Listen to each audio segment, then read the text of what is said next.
क्या अब क्रिप्टो खत्म हो जाएगा भारत से? अगर आप क्रिप्टो में इन्वेस्ट करते हैं तो अभी से हो जाइए सतर्क, क्योंकि क्रिप्टो इन्वेस्टर्स के लिए मुसीबत बढ़ती चली जा रही है और बहुत सारे क्रिप्टो फ्रॉड्स के बारे में सुना जा रहा है।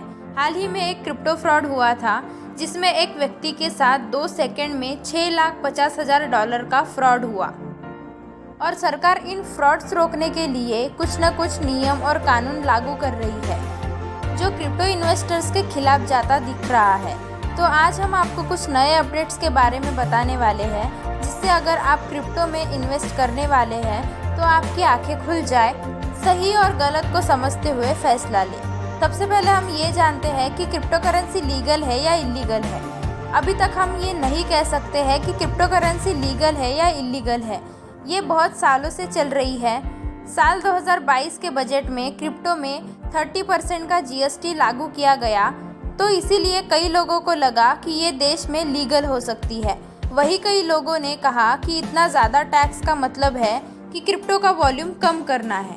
और आपको बता दें कि ये 30% का टैक्स सिर्फ मुनाफा होने पर ही देना पड़ेगा, यानी अगर आप क्रिप्टो का ट्रांजैक्शन करते हैं या आपको नुकसान होता है तो इस कंडीशन में आपको ये टैक्स नहीं देना है। बस TDS के रूप में हर ट्रांजैक्शन के दौरान 1% का TDS देना पड़ेगा। सरकार ने वर्चुअल एसेट पे कोई टिप्पणी नहीं दी है, पर यह अनुमान लगाया जा रहा है कि क्रिप्टो करेंसी और NFT इनमें ज़रूर आने वाले हैं। अब देखते हैं क्या भारत में क्रिप्टो करेंसी बंद होने वाली है। जैसा देखा जा रहा है कि क्रिप्टो कंपनियों को लगातार नुकसान का सामना करना पड़ रहा है। जैसे WazirX में 2 वीक से भी कम समय में ट्रेडिंग वॉल्यूम में 72% की गिरावट आई है। इसके साथ ही साथ ZebPay में 59% की, CoinDCX में 52% और बिटकॉइंस में 41% की गिरावट हुई है। इस वजह से भारतीय क्रिप्टो इन्वेस्टर में नुकसान होने का डर बढ़ गया है और ये आशंका जताई जा रही है कि WazirX भारत से चली जाएगी। तो मैं आपको बता दूं, इस मुद्दे पर कंपनी के को-फाउंडर ने कहा है कि कंपनी जैसे काम कर रही थी वैसे ही काम चलता रहेगा और किसी कंपनी को दूसरे देश में शिफ्ट होने के लिए सरकार की इजाज़त की ज़रूरत होती है और सरकार को क्रिप्टो से मोटी रकम टैक्स के रूप में मिल रही है, इसीलिए सरकार इन कंपनियों को ऐसा कुछ करने की इजाज़त नहीं देगी।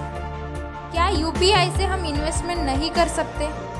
इस साल 7 अप्रैल को अमेरिका की क्रिप्टो कंपनी कॉइनबेस, जो वॉल्यूम के मामले में दूसरी और दुनिया की तीसरी सबसे क्रिप्टो एक्सचेंज प्लेटफॉर्म है, इसने क्रिप्टो ट्रेडिंग पर इन्वेस्टिंग को भारत में लॉन्च करने का ऐलान किया और कहा कि भारतीय ट्रेडर और निवेश UPI के जरिए आसानी से ट्रांजैक्शन कर पाएंगे। पर इसके बाद NPCI ने कहा क्रिप्टो एक्सचेंज UPI द्वारा करने की कोई जानकारी नहीं है और ना ही कोई क्रिप्टो के लिए UPI इस्तेमाल कर पाएगा। UPI आज के समय में देश की सबसे बड़ी ऑनलाइन पेमेंट सिस्टम है। एक सर्वे के मुताबिक भारत में UPI से ट्रांजैक्शन करने वाले लोगों की संख्या लगातार बढ़ रही है और 2020 से 2021 तक में ये आंकड़ा 50% की दर से बढ़ा है, जहां ज़्यादातर लोग UPI का इस्तेमाल कर रहे हैं। वही क्रिप्टो में लोग UPI का इस्तेमाल नहीं कर पाएंगे, जो कि बहुत बड़ी बात है। इसके बाद कोटक महिंद्रा ने CoinSwitch, एक क्रिप्टो प्लेटफॉर्म से अपनी बैंकिंग सुविधा बंद कर ली है।